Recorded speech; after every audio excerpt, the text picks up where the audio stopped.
Everybody, Casey Littlejohn in the house at Edmonds Civic Stadium for this edition of At the Game, fueled by G-Series. Today we have a duel of Westco Conference teams between the Mariner Marauders and the Edmonds-Woodway Warriors. Mariner comes in with a 2-1 mark.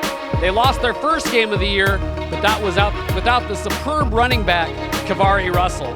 Edmonds-Woodway still looking for win number 1, but they did get some votes in the first Associated Press poll, so we will see if they can notch their first win of the season here today.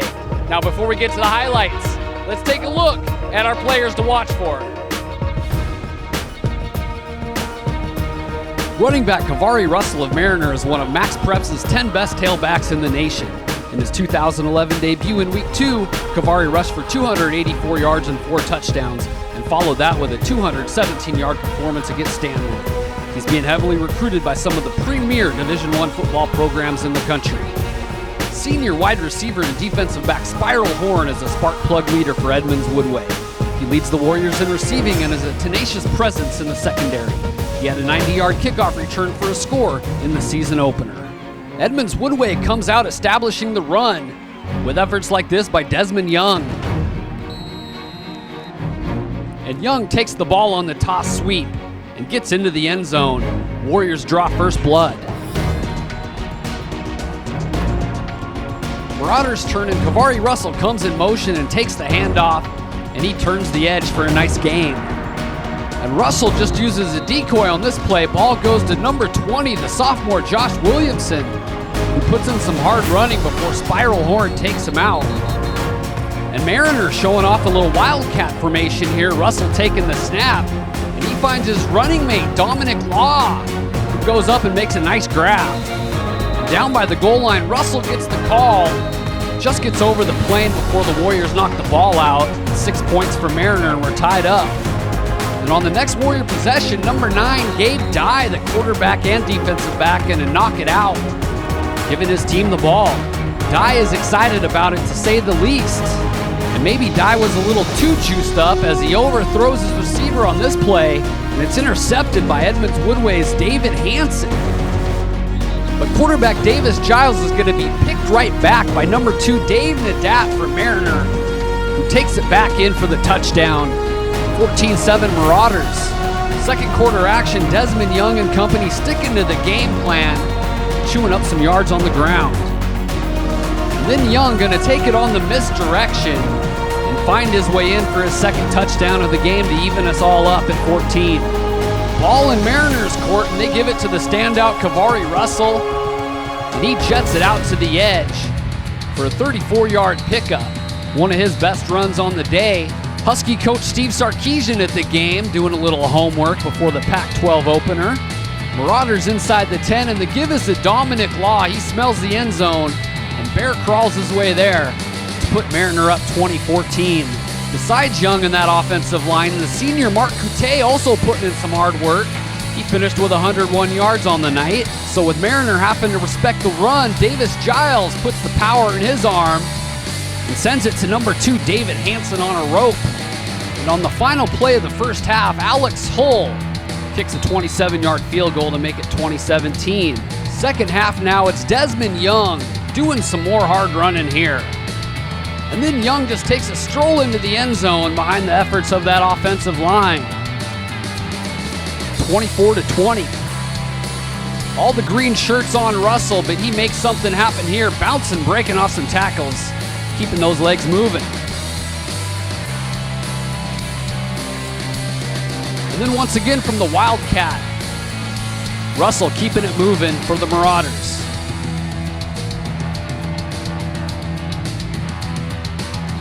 Tremendous effort here by Mariner quarterback Gabe Dye, who goes airborne to pick up some extra yardage. Little Superman. Mariner inches from the go-ahead score here on 3rd down, with the Warrior defense up to the task. So that brings up 4th down, and Kavari Russell easily makes it to the edge on this play, put Mariner up 27-24. Edmonds-Woodway drives it all the way down the field, and with under 30 seconds to go, it's Desmond Young with his 4th touchdown of the game, finished with 198 yards on 30 carries. Mariner with one last chance at it, but number 59, Jordan Barnes, comes up with the sack to secure the first win of the season for Edmonds-Woodway, 31-27 over Mariner. I spoke with the running backs Desmond Young from Edmonds-Woodway and Kavari Russell from Mariner. I also talked to Edmonds-Woodway Mark Couttet, who filled me in on his after-game ritual. My name is Mark Couttet. I go to Edmonds-Woodway, play for the Edmonds-Woodway Warriors. After the game, I go get undressed, call my girl for like 30, 40 minutes, tell her how the game went. Then I walk home, lay down, think about it, and go to sleep.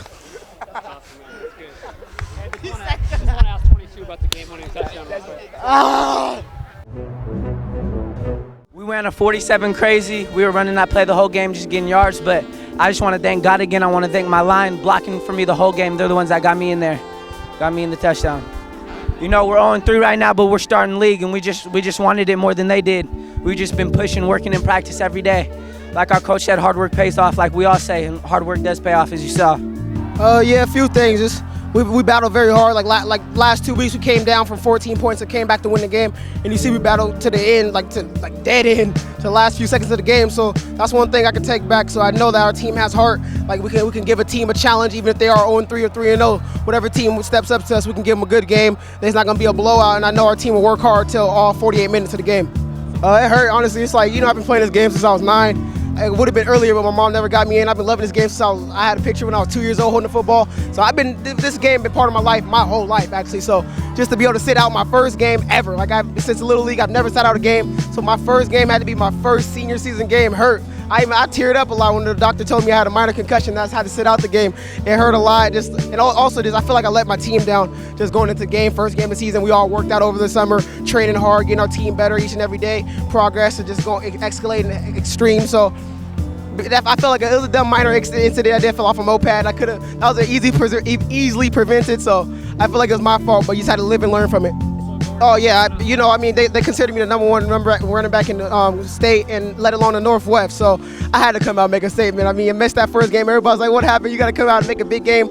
I came out and responded pretty well. 30 carries for 284 rushing yards and 4 touchdowns, and we won. And I had the winning touchdown the last minute and 20 seconds of the game. So came out big, and we got the win, 28-24.